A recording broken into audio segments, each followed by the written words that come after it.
okay, I fail him for this if he were my student. He's my president. We call that an identity. I teach it in the second day of my course in international monetary economics. Trump never made it to the second day. That is the level of understanding of the President of the United States. Amigos, prepárense para escuchar el mejor análisis de la política exterior de Trump. Es una bomba. Jeffrey Sachs, uno de los economistas más respetados de la actualidad, profesor de la Universidad de Columbia y asesor de la ONU en desarrollo sostenible, destrozó la política comercial de Donald Trump, calificándola de absurda, destructiva y completamente carente de sentido. Subrayó que el nivel de comprensión del comercio internacional del actual presidente de EEEUU no alcanza ni siquiera el de un curso universitario básico, y que si Trump asistiera a sus clases, obtendría un suspenso y tendría que repetir el año.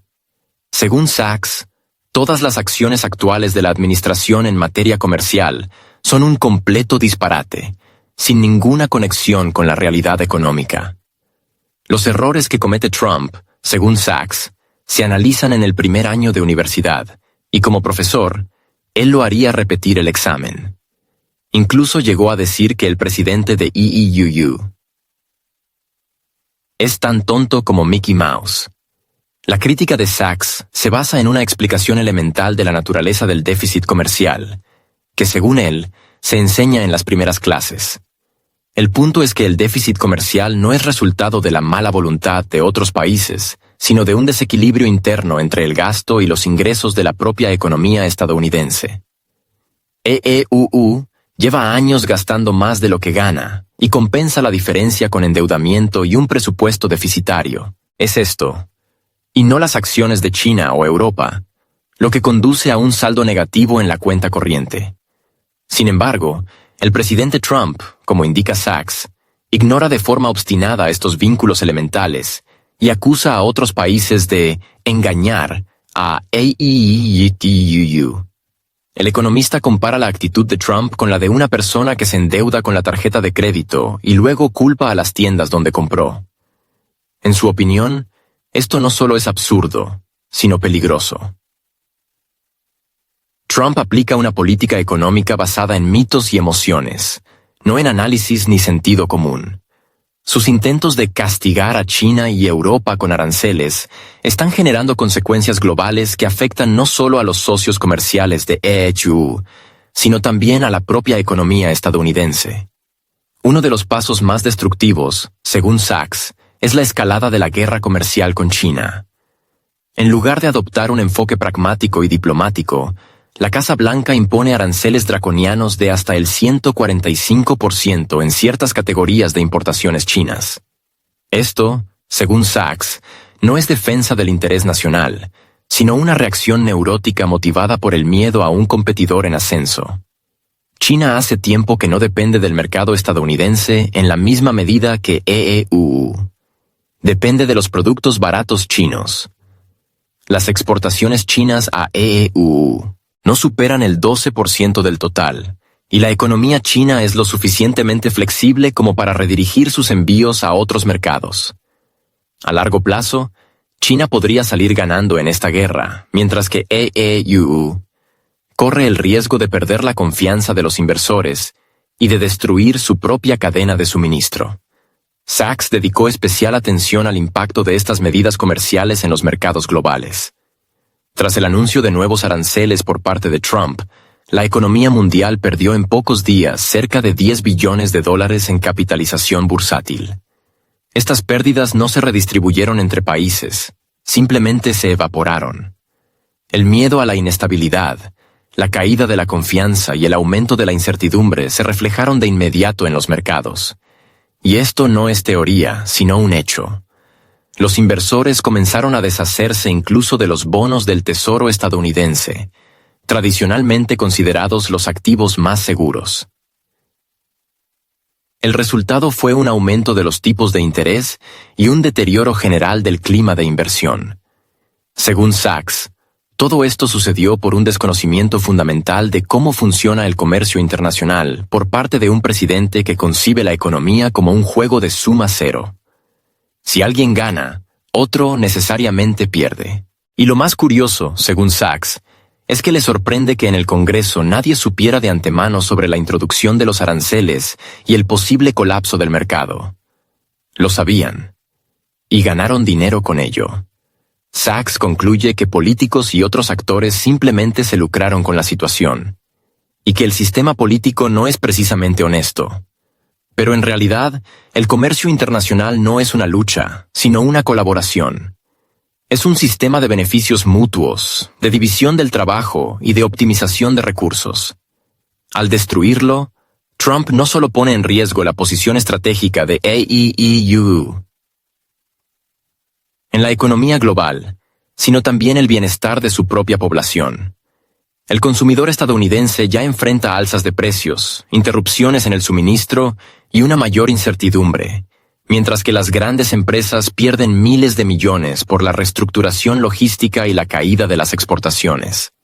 Además, como recuerda Sachs, la política proteccionista puede generar represalias, y China ya ha dejado claro que no piensa quedarse de brazos cruzados.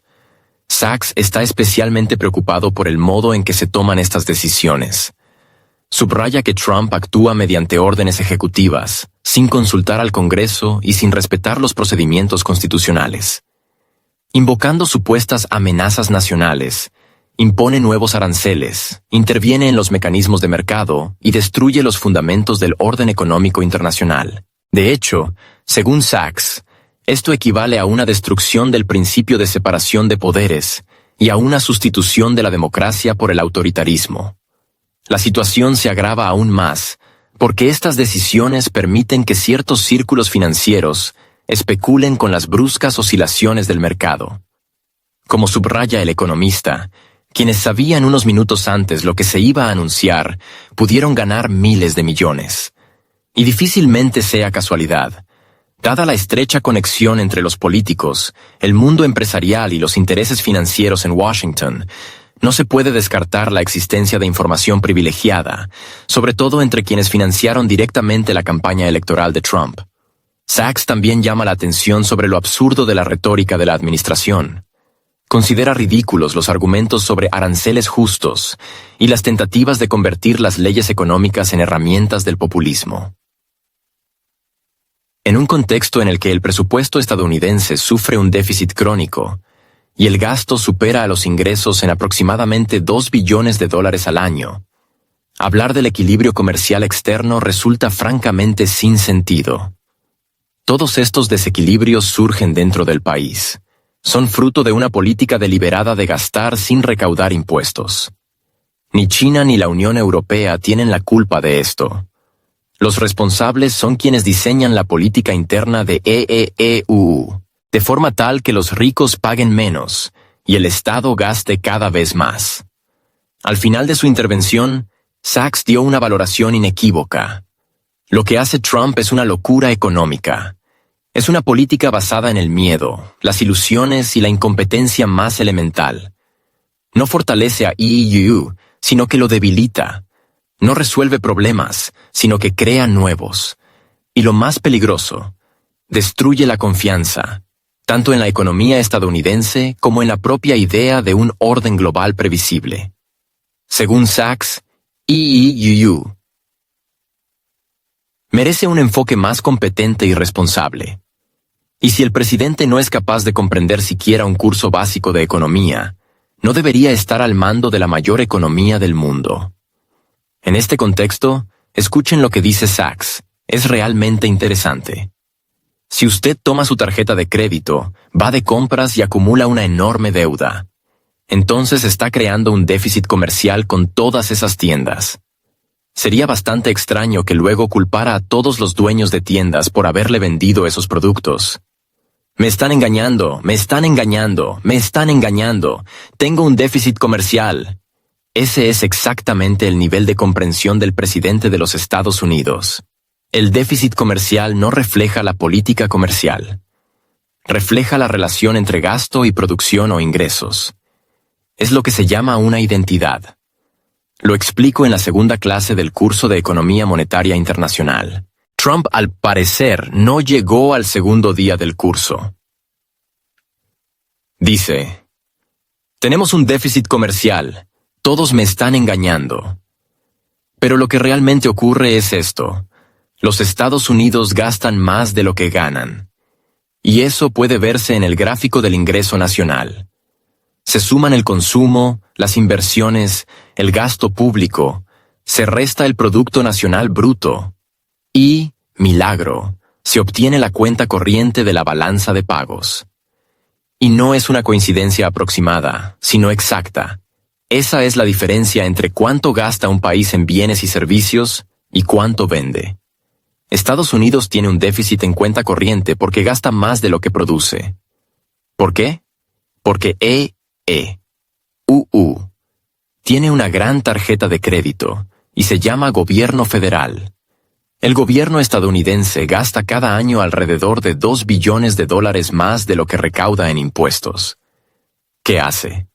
Realiza transferencias a ciudadanos y empresas estadounidenses, pero no grava esas transferencias con impuestos. ¿Por qué? Porque los congresistas que votan el presupuesto llegaron al poder gracias al dinero de patrocinadores ricos, a quienes no les gustan los impuestos. El sistema político dice: gasten, pero no nos graven. Por eso Estados Unidos tiene un déficit presupuestario crónico. Ese gasto va a transferencias o a bienes y servicios, y supera el ingreso nacional, que es de unos $30 billones, mientras que el gasto es de 31 billones. Ahí está el déficit comercial, y Trump culpa al resto del mundo. Si él fuera mi estudiante, le pondría un suspenso. Pero resulta que es mi presidente, y eso ya es mucho más raro. Porque cuando hizo eso, se refiere a las medidas comerciales, en 2 días el mercado mundial perdió $10 billones en capitalización bursátil. ¿A dónde se fue ese dinero? ¿Pasó de un país a otro? No, fue destruido. ¿Por qué? Porque el comercio es otra cosa que el presidente de no entiende. Es mutuamente beneficioso. Si detienes el comercio, todos pierden. No es un juego de suma cero en el que uno gana y otro pierde. Trump no lo puede entender, porque él comerciaba con bienes raíces en Nueva York. Su forma de pensar es así. Alguien gana, alguien pierde. Pero cuando hizo ese anuncio, $10 billones desaparecieron en todo el mundo. No es que subiera y el resto bajara. Todos bajaron. Porque el sistema global está basado en la división del trabajo, y él lo está rompiendo en pedazos. Y entonces la gente dijo: esto no tiene sentido. Incluso los mismos ricos que financiaron su campaña comenzaron a decir: esto no tiene sentido. Los gestores de fondos de cobertura que lo financiaron, Elon Musk, que pagó su campaña y se convirtió en primer ministro, él también dijo: esto no tiene sentido. Luego lo dijeron los mercados: esto no tiene sentido. No solo se perdieron 10 billones, como dijo el secretario del Tesoro, comenzaron a subir los tipos de interés, porque la gente empezó a deshacerse de los bonos del Tesoro de la inversión más segura del mundo. ¿Qué pasó? En realidad, no lo canceló todo de inmediato. Dejó un arancel del 10% para casi todo, y para China lo aumentó hasta el 145%. Porque tiene una profunda fijación neurótica con China.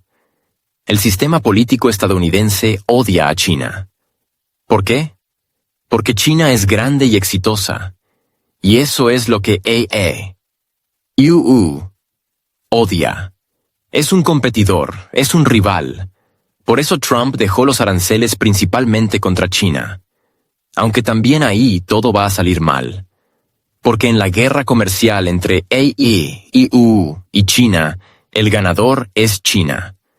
China no depende tanto del mercado estadounidense, solo alrededor del 12% de sus exportaciones van allí. China los superará. Es una política estúpida, nada más. Lo siento, pero no hay más explicación. Es absurdo. Y ahora surge la pregunta: ¿Cómo puede pasar esto si no tiene sentido? La gente debe entender que en y se ha instaurado un gobierno unipersonal. El sistema político está destruido. Lo que hace Trump son decretos de emergencia. Todo lo que hace son decretos de emergencia. Puedes ir tú mismo al sitio web de la Casa Blanca, buscar la sección de órdenes ejecutivas y verás docenas de decretos, y cada uno empieza igual. Con base en los poderes que me confiere mi cargo como presidente de los Estados Unidos, declaro. Tonterías, B tonterías, C tonterías.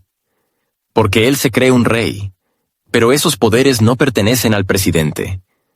Le pertenecen al Congreso. Lean el artículo 1, sección 8 de la Constitución. Ahí dice que todos los aranceles e impuestos los establece el Congreso, y que deben comenzar en la Cámara Baja. Toda legislación comienza en la Cámara de Representantes. Pero desde 1945, tras la Segunda Guerra Mundial, se ha convertido en gran medida en un estado militarizado y comenzó a introducir en sus leyes términos como emergencia, amenaza y demás. Trump ni siquiera necesita demostrar que hay una emergencia. Solo dice, esto es una emergencia, y listo. Y de repente el déficit comercial se convierte en una emergencia. Y con eso, actúa solo. Ni siquiera sus asesores saben lo que está haciendo. Ha señalado otro punto importante. El mercado recuperó unos $4 billones después de que él retrocediera.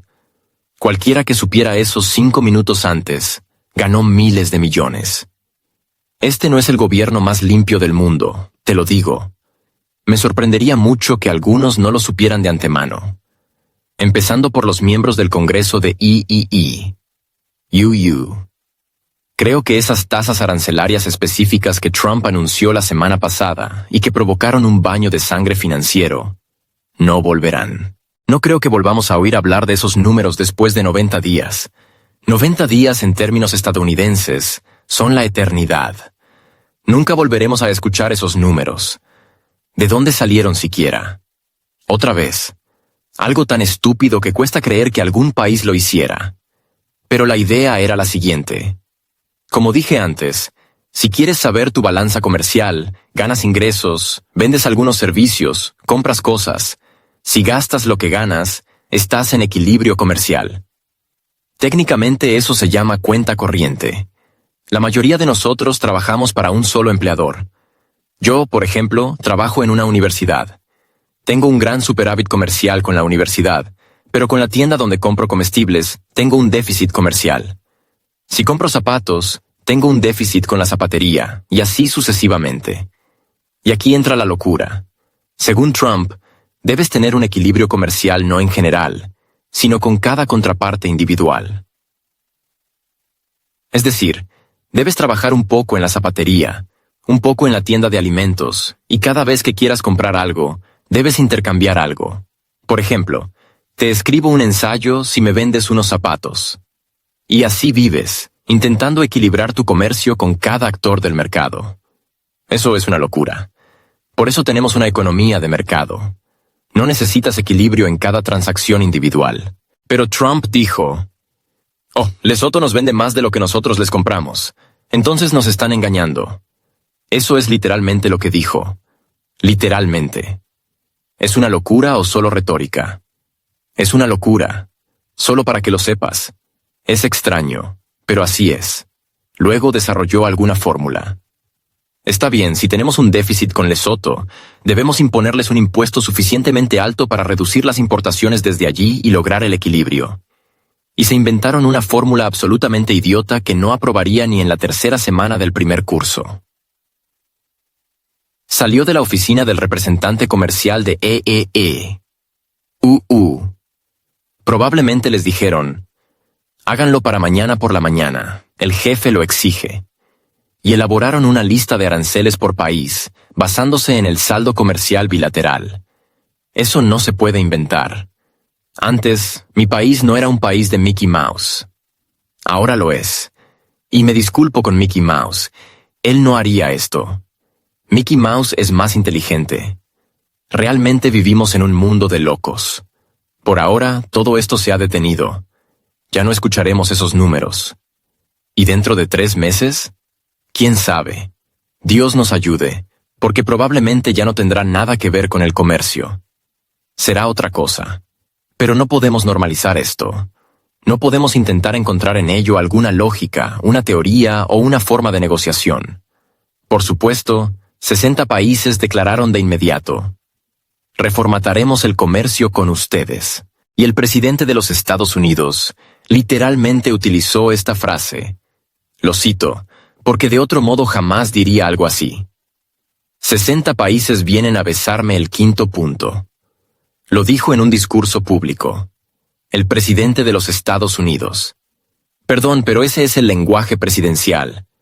Yo hablo exclusivamente en términos políticos. No podemos normalizar esto. Tenemos que decir no. No hemos gastado 100 años. No hemos gastado 200 años. Ya han pasado 27 años desde que David Ricardo formuló la teoría de las ventajas comparativas. Llevamos 80 años construyendo un sistema comercial desde las ruinas de la Segunda Guerra Mundial. Creamos la Organización Mundial del Comercio. Y Estados Unidos desempeñó un papel central en ese proceso durante ya 31 años. Esto no debe considerarse normal. Intentar explicarlo con teoría cuando no se puede explicar.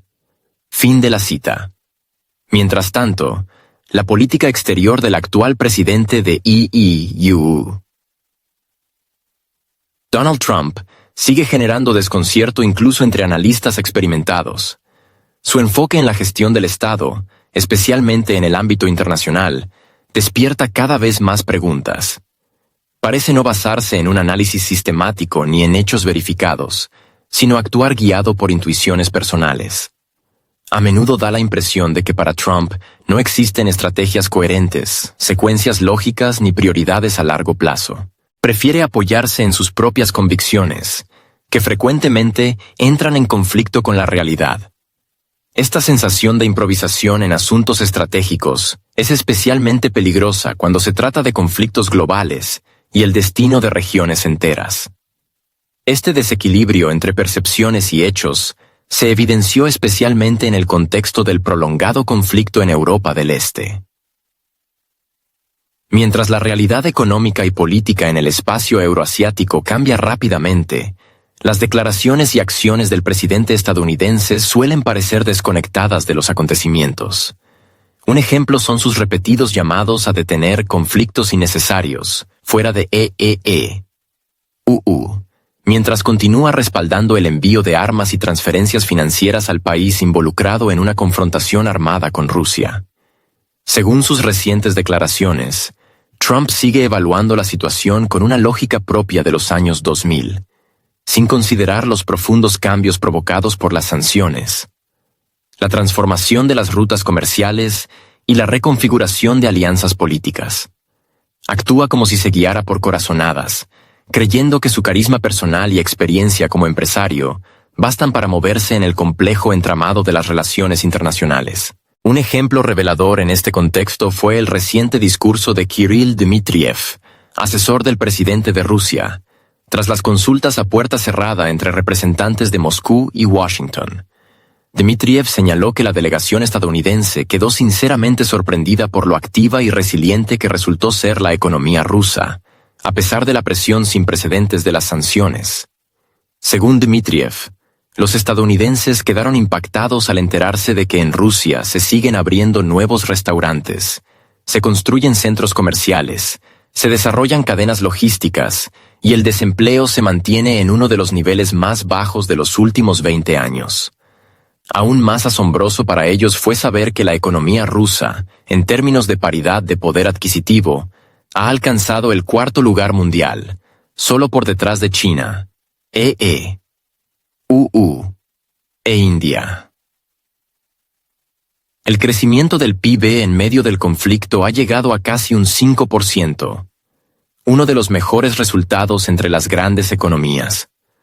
La inflación está bajo control, las reservas del Banco Central se han estabilizado, y las rutas de exportación hacia el sur y el este en particular la cooperación con India, China, Turquía y los países BRICS, garantizan a la economía la flexibilidad necesaria.